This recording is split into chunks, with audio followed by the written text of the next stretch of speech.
Rumah adat suku Batak, Rumah Bolon Toba, atau yang disebut Jabu Bolon, berbentuk persegi panjang dengan ketinggian lantai rumah kurang lebih 1,75 meter di atas tanah.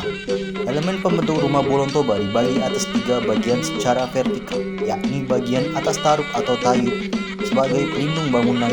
Di bagian atasnya juga terdapat ruang sebagai gudang serta tempat para musik bermain musik untuk mengiringi tortor di halaman depan. Bagian tengah sebagai tempat tinggal di mana aktivitas utama rumah sebagai tempat beristirahat. Dan terakhir bara, bagian bawah yang difungsikan sebagai gudang, biasanya digunakan untuk menyimpan kayu bakar serta sebagai kandang untuk hewan ternak. Atap rumah Bolon Toba yang berbentuk perisai, ide dasar bentuk atap ini adalah dari punggung kerbau. Bagian atas bentuknya yang melengkung menambah nilai keaerodinamisannya dalam melawan angin danau yang kencang. Berbahan ijuk yang bahannya mudah didapat di daerah setempat. Bagian depan atap rumah ini memang sengaja dibuat lebih panjang daripada bagian belakang. Masyarakat Batak percaya bahwa dengan bentuk atap seperti itu dapat turut mendoakan keturunan dari pihak rumah tersebut yang nantinya bisa lebih sukses dari saat ini. Badan rumah bolon terletak di bagian tengah atau dalam mitologi Batak disebut dunia tengah, yang melambangkan tempat aktivitas manusia seperti masak, tidur, dan bersendaturan. Pada setiap sisi bangunan rumah Bolon Toba dibuat miring tidak tegak lurus mengikuti bentuk tiang atau kolom dengan tujuan angin mudah masuk. Dinding ini memiliki ketebalan kurang lebih 5 cm.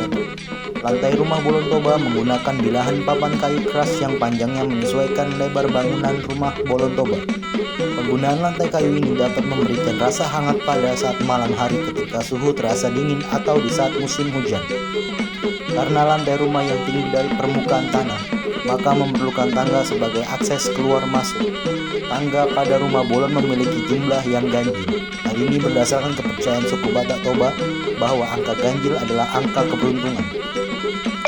Pondasi rumah Batak Toba menggunakan pondasi umpak, menggunakan batu kali atau batu cadas yang difungsikan sebagai penyangga bangunan sehingga tahan terhadap gempa. Tiang atau kolom rumah Bolon Toba dibuat dari gelondongan kayu keras yang digunakan adalah kayu poki. Dibuat dengan sistem kunci antar kayu dengan pasang. Tiang-tiang hanya pada sisi-sisinya saja. Tiang-tiang hanya pada sisi-sisinya saja sehingga membuat ruang kosong di tengah yang digunakan sebagai tempat hewan ternak.